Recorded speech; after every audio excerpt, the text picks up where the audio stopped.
Hello everyone. Previous class में molecular biology का हमने आपका लेक्चर चारगाफ रूल तक कर लिया था, चारगाफ रूल तक कंप्लीट कर लिए थे और आपसे बोले थे कि अब एनसीईआरटी हाइलाइटर सीरीज लाएंगे, जिसमें क्या करेंगे, एनसीईआरटी के डायरेक्ट एग्जैक्ट लाइंस को डिस्कस करेंगे। आपको ऑफलाइन क्लास में ऐसे भी सारा कंटेंट दे रहे हैं, बाहर का भी जो भी पढ़ाना होता है पढ़ा देते हैं और एनसीईआरटी का कंटेंट तो वहाँ पर लिखवाना ही है। बट यहाँ पर एनसीईआरटी का हर लाइन को डिस्कस करेंगे डिजिटल बोर्ड पे, ताकि कभी रिकॉर्डेड फॉर्म में रहेगा लेक्चर, आगे जाकर एग्जाम के टाइम पर आपको काफ़ी हेल्प करेगा। और आपने देखा है जैसे कि मोलिकुलर बायोलॉजी से 8 क्वेश्चन नीट के अंदर आया है, तो वेटेज काफ़ी ज़्यादा है। तो एनसीईआरटी का डिस्कशन बनता है, हर लाइन का डिस्कशन बनता है, हर लाइन का कुछ ना कुछ मतलब है, कंसेप्चुअल चैप्टर है ना। तो शुरू करते हैं। पिछले क्लास में अब तक जो भी मोलिकुलर बायोलॉजी हुआ है उसको समराइज करते हैं। पहले हमने आपको क्या क्या बताया है अभी तक। हैप्लॉइड कंटेंट बताया था ह्यूमन डीएनए का।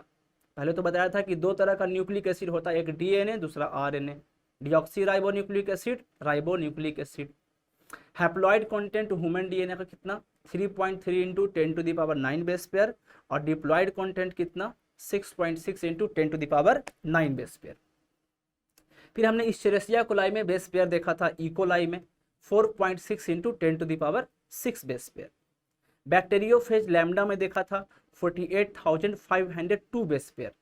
और आपका 5x174 जो कि सिंगल स्टैंडर्ड है उसमें कितना है 5,386 न्यूक्लियोटाइड्स। ये डाटा इतना इंपॉर्टेंट है, डायरेक्ट उठ के नीट में आ जाएगा सवाल के अंदर।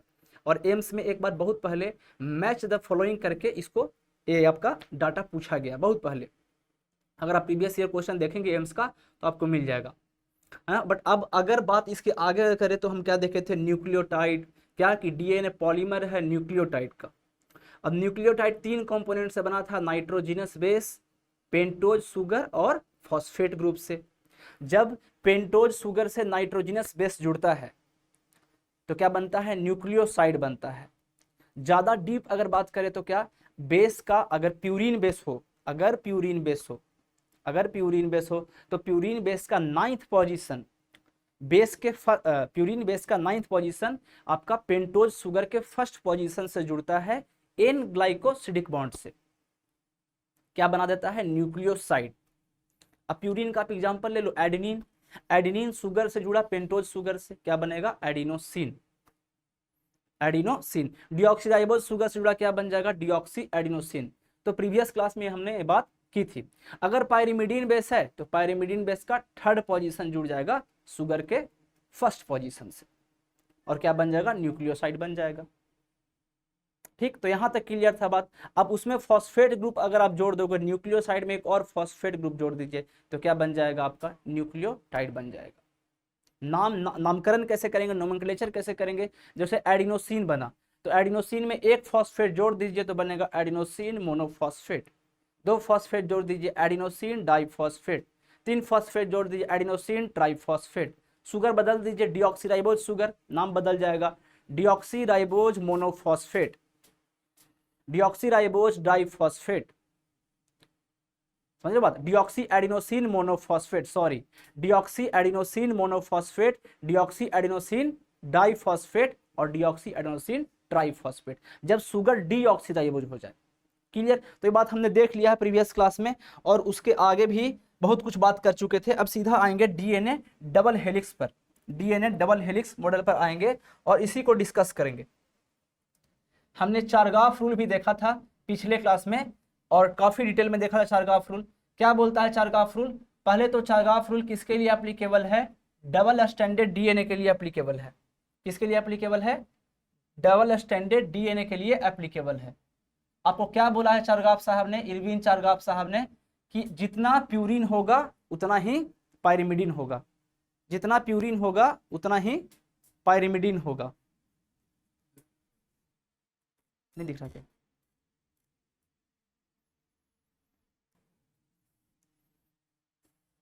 हाँ, तो चारगाफ साहब ने क्या बोला था आपका, जितना प्यूरिन होगा उतना ही क्या होगा, पायरिमिडिन होगा। आपको बताए भी थे, क्या बताए थे कि जितना मान लो नंबर ऑफ एडेनिन होगा उतना ही क्या होगा, आपका थायमिन होगा। तो number of adenine is equal to number of thymine. इसको ऐसे करके लिख सकते हैं क्या, कि adenine upon thymine is equal to 1।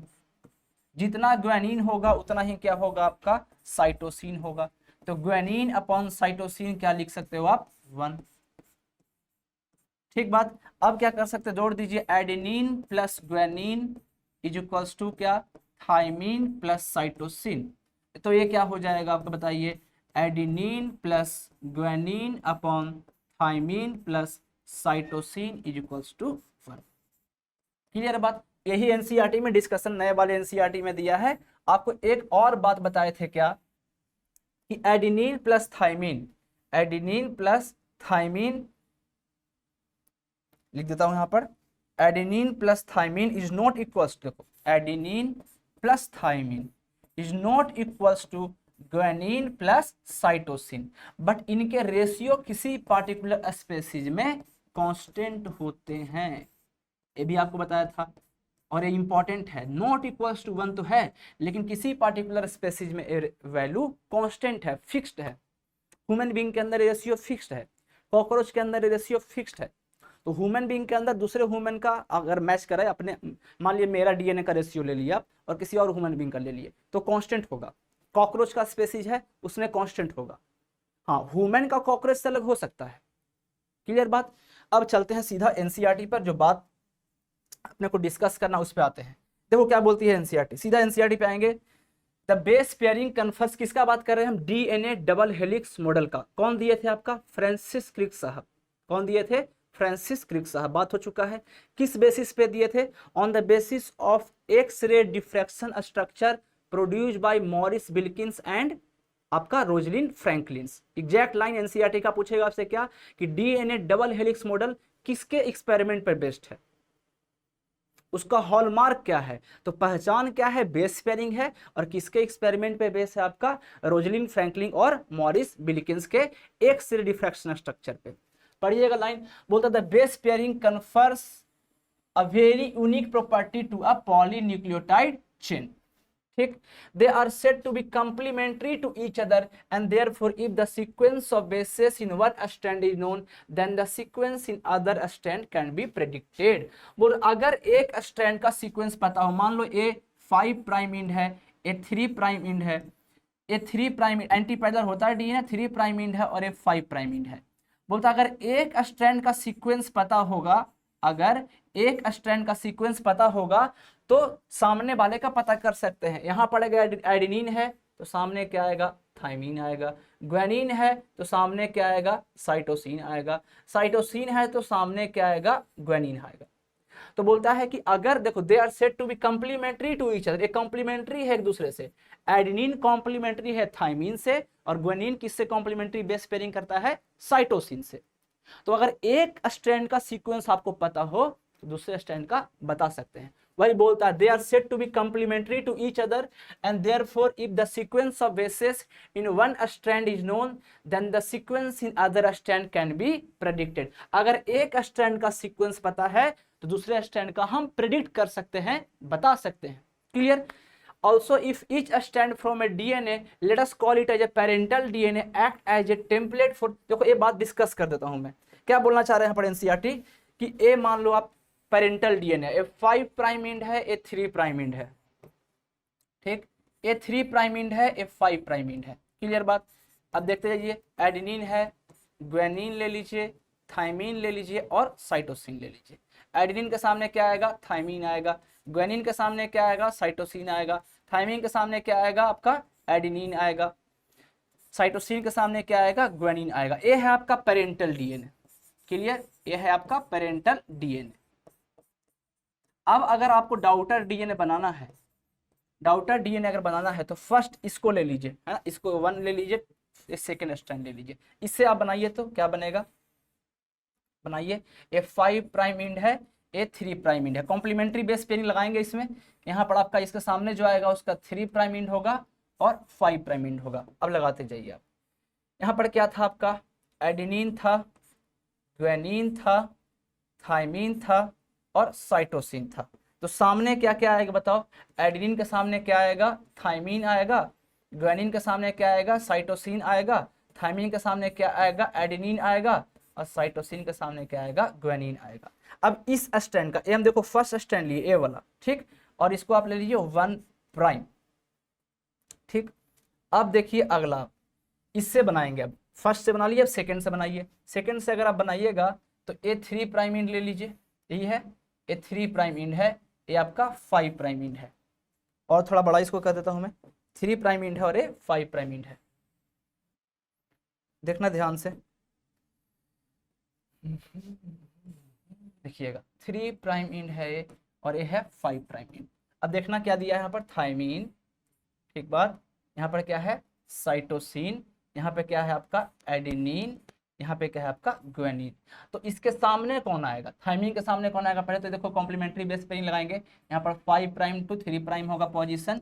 अब सामने क्या आएगा, ध्यान देना इस पे, थायमीन के सामने क्या आएगा, एडेनिन, ये हो गया। साइटोसिन के सामने क्या आएगा, ग्वानिन, क्या आएगा, ग्वानिन आएगा। तो ग्वानिन कर लीजिए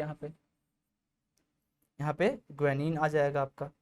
इंपॉर्टेंट है, बोलेगा कि आपको देख लो, अभी जस्ट एनसीईआरटी का लाइन दिखाएंगे आपको, एक ग्वानिन आ गया, एडेनिन है तो थायमीन फिर से आ गया, और ग्वानिन है तो क्या आ गया आपका, साइटोसिन आ गया। अब देखना ये जो बना है इस सेकेंड प्राइम है, ठीक, और ये आपका क्या था, सेकेंड स्ट्रैंड था, ये वाला था।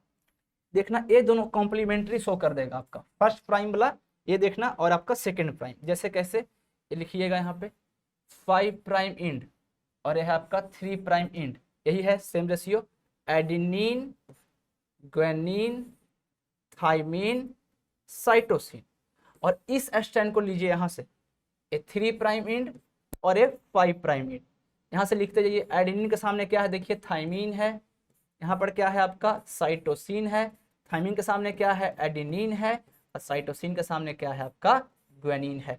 देखना ध्यान से, एक पेरेंटल डीएनए है, ये क्या है, डॉटर डीएनए है। दोनों देख लो आप सेम टू सेम है, कोई डिफरेंस है क्या, कोई डिफरेंस नहीं है कोई difference, same to same exact copy paste है, एक का रिप्लिका है अपने पेरेंट्स का। अब वही लाइन पढ़ेंगे एनसीईआरटी का, यही उसको बताना चाह रहा है यहाँ पे एनसीईआरटी। देखिएगा क्या बोलता है, also if each strand from a DNA, let us call it as a parental DNA, act as a template for synthesis of a new strand. The two double-stranded DNA, let us call them as a daughter DNA, thus produced would be identical to the parental DNA molecule. बोला जो daughter DNA बनेगा वो parental DNA के identical होगा, same to same replica होगा, उनका copy होगा। Clear बात एकदम, आगे पढ़िएगा। Because of this the genetic implication of structure of DNA become very clear. इससे क्या क्लियर होता है कि जब भी आपको पता है कि एडेनिन के सामने थायमीन आएगा, ग्वानिन के सामने साइटोसिन आएगा, तो ये जेनेटिक इंप्लीकेशंस को एकदम क्लियर करता है, इसमें कोई कॉम्प्लेक्सिटी नहीं रखता है। अब आपको पढ़ाया है एनसीईआरटी ने डीएनए डबल हेलिक्स का सैलिएंट फीचर, तो उसको देखेंगे, एक एक लाइन देखेंगे। The salient feature of the double helix structure of DNA, एक एक लाइन पढ़ेंगे साथ में। क्या बोलती है एनसीईआरटी, देखिएगा, बोलता है it is made up of 2 polynucleotide chain where the backbone is constituted by sugar and phosphate, by sugar and phosphate direct बन जाएगा। बैकबोन किससे बनता है, and the bases project inside. अब देखिए यहीं पर आपको दिखा देता हूं, ये बोलना क्या चाह रहा है, 5 प्राइम इंड है, 3 प्राइम इंड है, ठीक बात, 3 प्राइम इंड है, 5 प्राइम इंड है। यहाँ पर ये जो देख रहे हो आप, ये इसको बोलते हैं बैकबोन। तो बैकबोन किससे बना हुआ है, शुगर और फॉस्फेट से बना हुआ है, और इससे बेस अंदर की ओर निकले हुए हैं, प्रोजेक्टेड है अंदर की ओर। देखो शुगर है और प्लस में फॉस्फेट से बना हुआ है, शुगर प्लस फॉस्फेट से बना हुआ है, और ये बेसिस मतलब अंदर की ओर ऐसे प्रोजेक्टेड होंगे अंदर की ओर। एडेनिन है, थायमीन है, ग्वानिन है, साइटोसिन है। यहाँ पर क्या आएगा, थायमीन, एडेनिन, साइटोसिन और ग्वानिन। अब बेस पेयरिंग आप कर लो बेस पेयरिंग, ट्रिपल बॉन्ड। तो बोलता है क्या, द टू चेन्स हैव, कहाँ, it is made up of 2 polynucleotide chain, एक ए पॉलीन्यूक्लियोटाइड चेन, एक a polynucleotide chain, 2 polynucleotide chain से बना हुआ है। Where the backbone is made up of sugar and phosphate, backbone किससे बने हुए हैं, शुगर और फॉस्फेट से, और बेसिस अंदर की ओर प्रोजेक्टेड है। ये बैकबोन है, इससे बेस अंदर की ओर प्रोजेक्टेड है। The two chains have anti parallel polarity. अब बोल रहा है एक का पोलैरिटी क्या है, 5 प्राइम टू 3 प्राइम है, तो दूसरे का पोलैरिटी क्या है, 3 प्राइम टू 5 प्राइम है। 2 चेन है जो एंटी पैरेलल है एक दूसरे के। इट मीन्स, देखो क्या बोलता है, the two chains have anti parallel polarity, it means if one chain has the polarity 5 prime to 3 prime, the other has 3 prime to 5 prime. एक का पोलैरिटी अगर 5 प्राइम से 3 प्राइम है, दूसरे का पोलैरिटी क्या है आपका 3 प्राइम टू 5 प्राइम है। क्लियर बात? आगे चलिएगा, आगे चलिएगा। The bases in two strands are paired through hydrogen bond.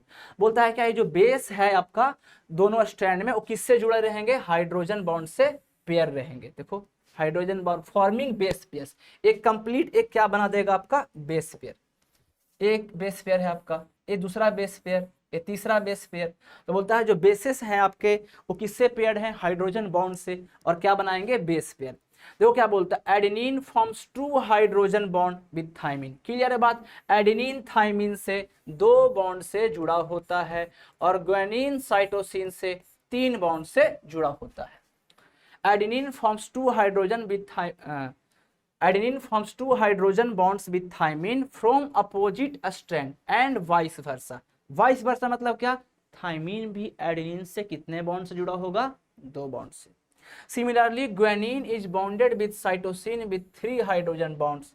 As a result, always a purine comes opposite to pyrimidine। सबसे इंपॉर्टेंट बात बोलता है क्या, इससे ये पता चलेगा, अब एडेनिन आपका थाइमिन से डबल बॉन्ड से जुड़ा हुआ है, ग्वानिन आपका साइटोसिन से ट्रिपल बॉन्ड से जुड़ा हुआ है।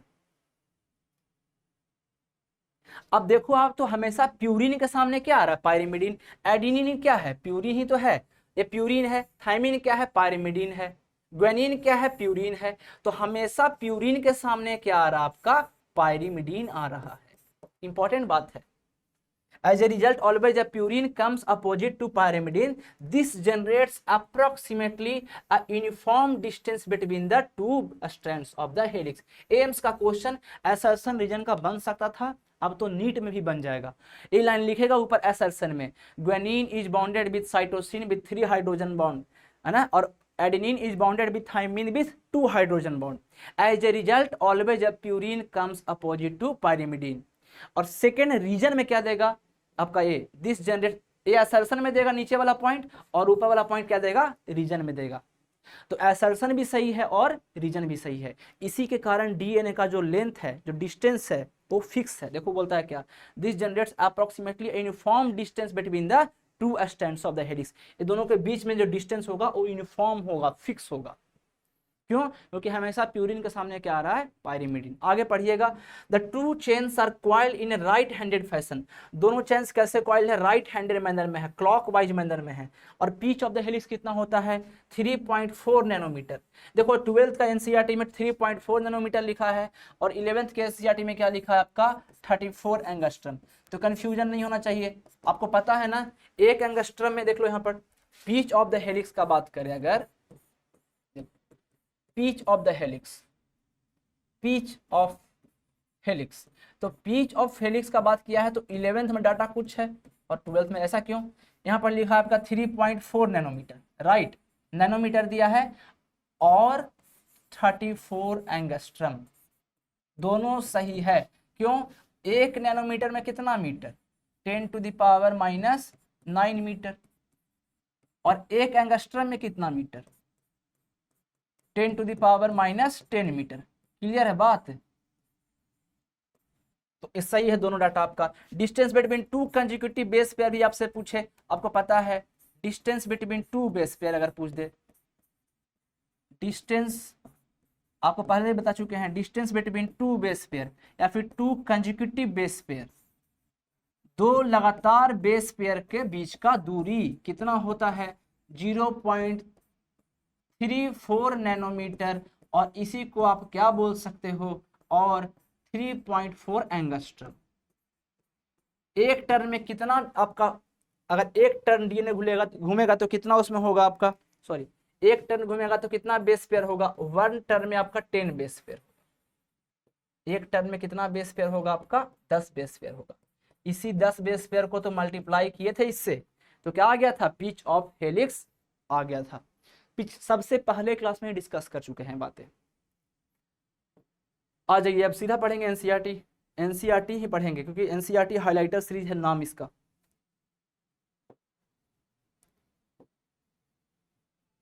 आ जाओ, हाँ देखो क्या बोलता है, the two chains are coiled in right handed fashion, मतलब क्लॉकवाइज फैशन में।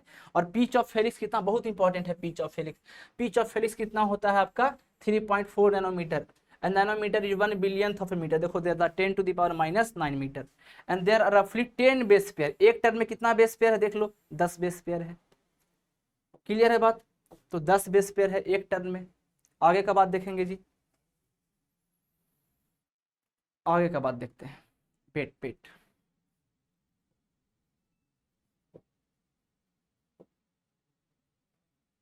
हाँ ध्यान दीजिएगा इस पे,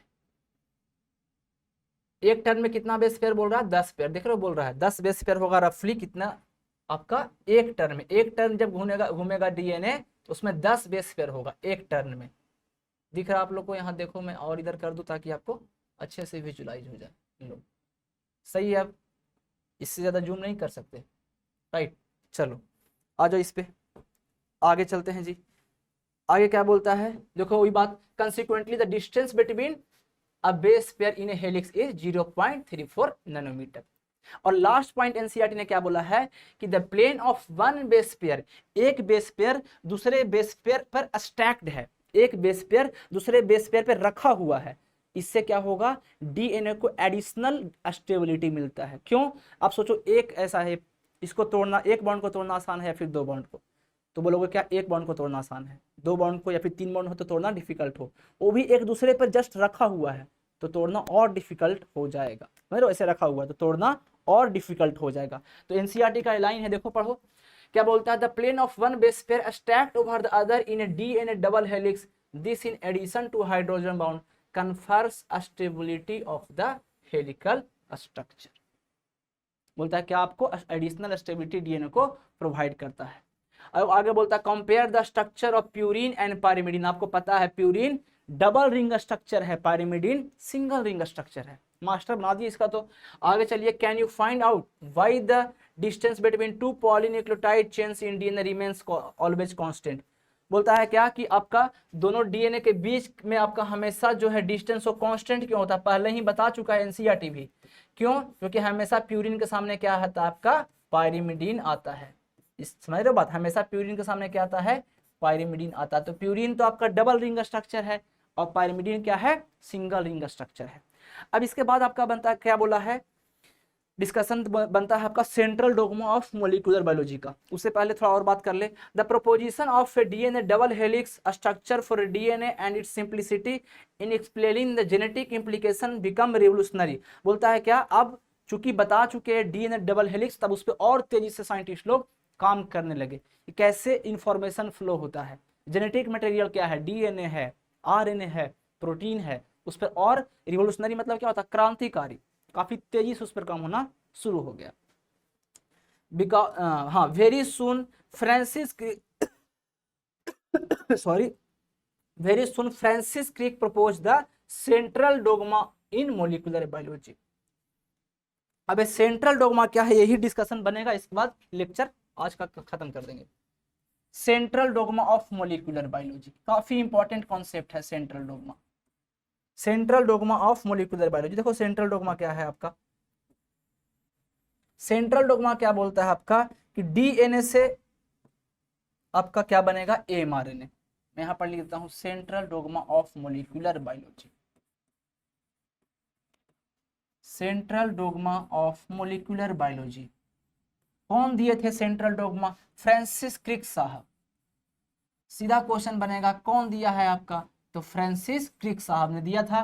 क्या बताता है ये ध्यान दीजिएगा कि डीएनए से आपका क्या बनेगा, सेंट्रल डोग्मा बताता है कि जेनेटिक इंफॉर्मेशन कैसे फ्लो करता है सारे लिविंग ऑर्गेनिज्म में।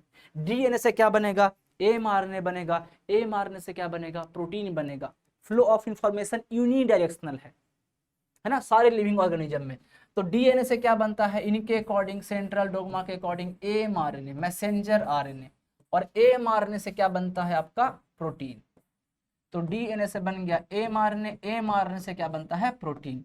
डीएनए से अगर डीएनए बने तो इसको क्या बोलते हैं, डीएनए रिप्लिकेशन। क्या बोलेंगे, DNA replication, DNA replication. DNA replication, DNA से एमआरएनए बनेगा तो क्या बोलेंगे, ट्रांसक्रिप्शन। अपना ट्रांसक्रिप्ट बना रहा है तो क्या बोल दिए, ट्रांसक्रिप्शन। एमआरएनए से प्रोटीन बन रहा है तो क्या बोलते हैं इस प्रोसेस को, ट्रांसलेशन। एक लैंग्वेज को दूसरे लैंग्वेज में आपका ट्रांसलेट कर रहा प्रोसेस को क्या बोलेंगे, ट्रांसलेशन। इसी को हम बोलते हैं central dogma of molecular biology. कौन दिए थे, फ्रांसिस क्रिक साहब, फ्रांसिस क्रिक साहब दिए थे। अब हुआ क्या, ये तो बता दिए कि डीएनए से आपका अगर डीएनए बनेगा, डीएनए अपना ही कॉपी बनाता है तो डीएनए रिप्लिकेशन बोल दिए। डीएनए से एमआरएनए बन रहा है, मैसेंजर आरएनए बन रहा है तो क्या बोल दिया, ट्रांसक्रिप्शन। एमआरएनए से प्रोटीन बनेगा, क्या बोल दिया, ट्रांसलेशन। हुआ क्या, एक साइंटिस्ट का नाम है टेमिन और बाल्टीमोर। टेमिन और बाल्टीमोर साहब ने क्या किया, टेमिन और बाल्टीमोर साहब ने क्या किया, टेमिन एंड बाल्टीमोर साहब ने काम कर रहा था, उन्होंने आपका रॉस सरकोमा वायरस पे काम कर रहे थे। उन्होंने आपका क्या बताया कि रॉस सरकोमा वायरस जो है उसमें जो आपका जेनेटिक मटेरियल होता है वो आरएनए होता है। क्या होता है, जेनेटिक मटेरियल आरएनए होता है। और उसमें उन्होंने देखा कि जो फ्लो ऑफ इंफॉर्मेशन है वो उल्टा चल रहा है। जैसे क्या आपका यहाँ कुछ और ऐसा काम हो रहा है, दिखाता हूं आपको। ए है आपका एमआरएनए, इससे क्या बना दिया उन्होंने, बना गया इसमें डीएनए बन रहा था। तो एक ट्रांसक्रिप्शन, तो इसको ट्रांसक्रिप्शन का उल्टा को क्या बोलेंगे, रिवर्स ट्रांसक्रिप्शन। इन्होंने उस पर स्टडी किया, नाम क्या था आपका, रेट्रोवायरस की कैटेगरी में आता है रिवर्स ट्रांसक्रिप्शन। रेट्रोवायरस में ऐसा देखने को मिलता है, आपको अलग से बताता हूँ भी बातें। उन्होंने देखा कि जेनेटिक मटेरियल रेट्रोवायरस के अंदर जेनेटिक मटेरियल क्या था, after few years Temin and Baltimore worked on retrovirus, retrovirus पे काम किया। उस वायरस का नाम भी आपको बताता हूं मैं, नाम है रॉस सरकोमा वायरस, नाम है रॉस सरकोमा वायरस, जो कि कैंसर करता है चिकन में। Ross सरकोमा virus causes cancer in chicken, cancer करता है किसमें, चिकन में। उस पर उन्होंने काम किया और बताया कि आपको रॉस सरकोमा वायरस,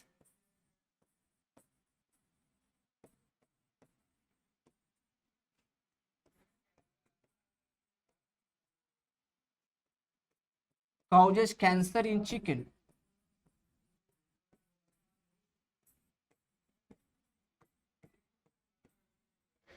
चिकन के अंदर कैंसर करता है रॉस सरकोमा वायरस। क्लियर बात। और इसी ग्रुप में आता है एचआईवी भी, जो कि क्या करता है आपका, एड्स करता है। तो रेट्रोवायरस का दो एग्जांपल आपको बता दिए, एक तो रॉस सरकोमा वायरस, दूसरा एग्जांपल लिख दीजिए यहाँ पर एचआईवी। एक एग्जांपल ए है आपका, दूसरा एग्जांपल क्या है आपका, एचआईवी। एचआईवी दोनों क्या है, रेट्रोवायरस। रेट्रोवायरस में जेनेटिक मटेरियल क्या होगा, आरएनए। आरएनए से यहाँ पर क्या बन रहा था आपका, डीएनए। तो बोल दिया क्या, रिवर्स ट्रांसक्रिप्शन। इसको टेमिनिज्म भी बोलते हैं। क्यों, साइंटिस्ट का नाम क्या था आपका, टेमिन और बाल्टीमोर।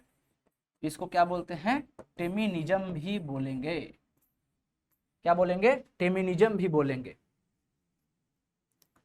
क्लियर बात। Central dogma of molecular biology यही है क्या, कि आपका इन्होंने पूरे जेनेटिक इंफॉर्मेशन के फ्लो को बताया था फ्रांसिस क्रिक साहब ने, कि आपका डीएनए से क्या बनेगा, एमआरएनए, एमआरएनए से क्या बनेगा, प्रोटीन। डीएनए से डीएनए बनेगा तो क्या बोलेंगे, डीएनए रिप्लिकेशन। डीएनए से एमआरएनए बन रहा है ट्रांसक्रिप्शन, एमआरएनए से प्रोटीन बना ट्रांसलेशन। बोला कुछ साल बाद इन्होंने रेट्रोवायरस का डिस्कवरी किए।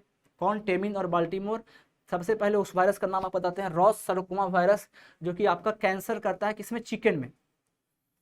उसमें उन्होंने क्या देखा कि आरएनए से डीएनए बन जा रहा है, तो नाम दिए प्रोसेस को रिवर्स ट्रांसक्रिप्शन, क्योंकि ये ट्रांसक्रिप्शन था डीएनए से एमआरएनए बनना। हो क्या रहा है यहाँ पर, आरएनए से डीएनए बन जा रहा है, तो रिवर्स ट्रांसक्रिप्शन, ट्रांसक्रिप्शन का उल्टा। अब बोलोगे सर इससे क्यों नहीं बन गया डायरेक्ट, आरएनए से प्रोटीन क्यों नहीं बन गया, ये इनएक्टिव फॉर्म में होता है। इनएक्टिव फॉर्म, ये जो आरएनए था इनएक्टिव फॉर्म में है। पहले डीएनए बनेगा, फिर डीएनए से एमआरएनए बनेगा एक्टिव फॉर्म वाला, उससे प्रोटीन बनेगा किसके अंदर, रेट्रोवायरस के अंदर। क्योंकि रेट्रोवायरस के अंदर आपको पता है प्रोटीन का कोट होता है, नाम उसका नाम क्या है आपका, कैप्सिड देते हैं नाम। प्रोटीन का कोट पढ़े ना, बैक्टीरियोफाइज में भी पढ़े हैं। प्रोटीन का कोट होगा, क्या बोलते हैं उसको, कैप्सिड बोलते हैं। यहाँ तक क्लियर है। फिर से रिपीट कर देते हैं आपको। रॉस सार्कोमा वायरस कैंसर करता है चिकन में, उसी पर स्टडी किए थे आपका टेमिन और बाल्टीमोर। उन्होंने क्या देखा, जेनेटिक मटेरियल रेट्रोवायरस के अंदर आरएनए है और वो डीएनए बनाता है। प्रोसेस को क्या बोलते हैं, रिवर्स ट्रांसक्रिप्शन। उन्हीं के ऑनर में, साइंटिस्ट के ऑनर में उसको और एक नाम देते हैं, बोलते हैं टेमिनिज्म। क्लियर यहाँ तक? तो चलते हैं एनसीईआरटी पे सीधा और उसका स्टडी देखेंगे। यहाँ क्या बोलती है आपकी एनसीईआरटी, देखिएगा ध्यान से, एनसीईआरटी पे ध्यान देंगे। बोलता है क्या, सेंट्रल डोग्मा, फ्रांसिस क्रिक ने क्या किया, सेंट्रल डोग्मा प्रपोज किया किसमें, मॉलिक्यूलर बायोलॉजी में। सीधा क्वेश्चन बनेगा, सेंट्रल डोग्मा कौन देता है, सेंट्रल डोग्मा कौन दिया थे, सेंट्रल डोग्मा कौन दिए थे, ये बनेगा सवाल।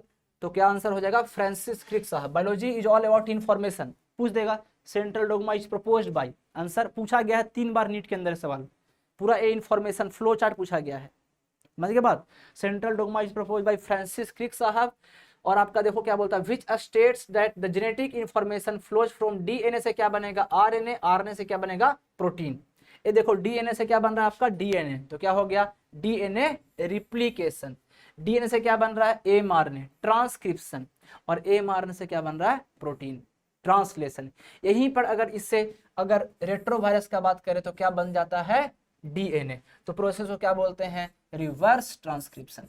तो ये सेंट्रल डोग्मा नहीं है, रिवर्स ट्रांसक्रिप्शन सेंट्रल डोग्मा का पार्ट नहीं है। ये तो बाद में इसका उन्होंने स्टडी किया टेमिन और बाल्टीमोर साहब ने, तो इसमें ऐड कर दिया गया। इस सेंट्रल डोग्मा नहीं है, रिवर्स ट्रांसक्रिप्शन को ही क्या बोलते हैं, टेमिनिज्म बोलते हैं। क्लियर बात? आपसे क्या बोलेगा, इसको बोल देगा पी, इसको बोल देगा क्यू, इसको बोल देगा आर, इसको बोल देगा एस, बोलेगा पी क्यू आर एस क्या है क्वेश्चन के अंदर। ये फ्लो चार्ट दे देगा, पी क्यू आर एस आपसे पूछ लेगा, तो आपको ध्यान रखना फ्लो चार्ट। डीएनए से डीएनए बनेगा, मतलब डीएनए अपना ही कॉपी बना रहा है, क्या बोलेंगे, डीएनए रिप्लिकेशन। डीएनए अपना ट्रांसक्रिप्ट बना रहा है, मैसेंजर आरएनए बना रहा है, क्या बोलेंगे, ट्रांसक्रिप्शन। और एमआरएनए से क्या बन रहा है, प्रोटीन बन रहा है। आपका जेनेटिक इंफॉर्मेशन एक लैंग्वेज से दूसरे लैंग्वेज में ट्रांसलेट हो रहा है, एमआरएनए का सीक्वेंस से प्रोटीन बन रहा है, तो ट्रांसलेट हो रहा है, तो क्या बोल दिए, ट्रांसलेशन। तो ये सब पूछा जाएगा आपसे, ये जेनेटिक इन्फॉर्मेशन का फ्लो चार्ट 3-4 बार नीट में आया हुआ। आगे देखेंगे हम आपका सीधा एनसीईआरटी, इसके आगे क्या डिस्कस किया है बात, और उसके बाद लेक्चर को खत्म करेंगे। आज पढ़ना सबसे इंपॉर्टेंट बात, देखो लिखा सबसे ऊपर ही एनसीईआरटी ने। इसके आगे जब भी क्लास लेंगे पूरा पैकेजिंग खत्म करेंगे यूकैरियोट्स के अंदर और प्रोकैरियोट्स के अंदर। ध्यान से देखिएगा ये लाइन क्या लिखा है, इन सम वायरसेस,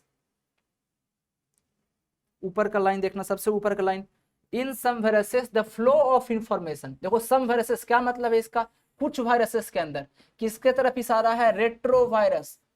किसके तरफ इशारा है, रेट्रोवायरस की तरफ, बोलता है कुछ वायरस के अंदर। देख लो एनसीईआरटी का line, in some viruses the flow of information is in reverse direction, उल्टे डायरेक्शन में होगा, रिवर्स डायरेक्शन में होगा, that is from RNA to DNA. मतलब आरएनए से क्या बनेगा, डीएनए बनेगा। ये सीधा लाइन उठ के आ जाएगा नीट के अंदर। ये सब खतरनाक लाइन है एनसीईआरटी का, single line, in some viruses the flow of information is in reverse direction that is from RNA to DNA.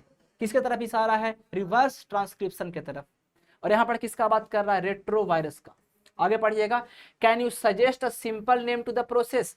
बोला आप इस प्रोसेस का नाम बता सकते हो क्या, बिल्कुल बता सकते हैं। क्या नाम है इसका, रिवर्स ट्रांसक्रिप्शन। नाम क्या है इसका, रिवर्स ट्रांसक्रिप्शन। आपसे पूछेगा कौन सा इंजाइम इसमें इन्वॉल्व होता है रिवर्स ट्रांसक्रिप्शन में। इंजाइम का नाम है रिवर्स ट्रांसक्रिप्टेज। इंजाइम का नाम क्या है आपका, रिवर्स ट्रांसक्रिप्टेज। इंजाइम का नाम है आपका रिवर्स ट्रांसक्रिप्टेज।